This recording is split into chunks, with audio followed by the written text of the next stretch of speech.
জনজাতি কৰাত মোৰ কোনো আপত্তি নাই পূৰ্ব জনগোষ্ঠীসকলৰ যদি কোনো হানি বিঘিনি নহয় তাৰ কাৰণে ছয় জনগোষ্ঠীৰ এটা মোৰ আপত্তি নাই আৰু ছয় জনগোষ্ঠী জনজাতি কৰাৰ ক্ষেত্ৰত আমাৰ চৰকাৰে 19 চনতে এটা সিদ্ধান্ত গ্ৰহণ কৰিছিল আজি আমাৰ মাননীয় জনপ্ৰিয় মুখ্যমন্ত্ৰী ডক্টৰ হিমন্ত বিশ্ব শৰ্মাৰ নেতৃত্বত যোৱাকালি কেবিনেটে যেটো সিদ্ধান্ত গ্ৰহণ কৰিলে এটি এটা ঐতিহাসিক সিদ্ধান্ত এটো ভাল সিদ্ধান্ত হৈছে কাৰণ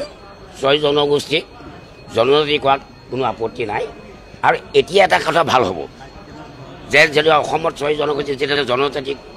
কোনো এটা সিদ্ধান্ত গ্ৰহণ কৰিলে আৰু সেই সিদ্ধান্তটো কেন্দ্ৰীয় মন্ত্ৰালয়ে প্ৰেৰণ কৰিব কেন্দ্ৰীয় গৃহ মন্ত্ৰালয়ে প্ৰেৰণ কৰিব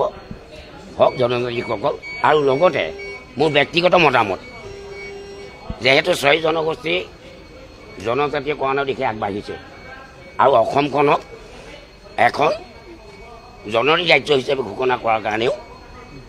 আমাৰ চৰকাৰে প্ৰেৰণ কৰিব লাগে তেতিয়াহে অসমৰ খিলঞ্জীয়া ৰক্ষা কৱচ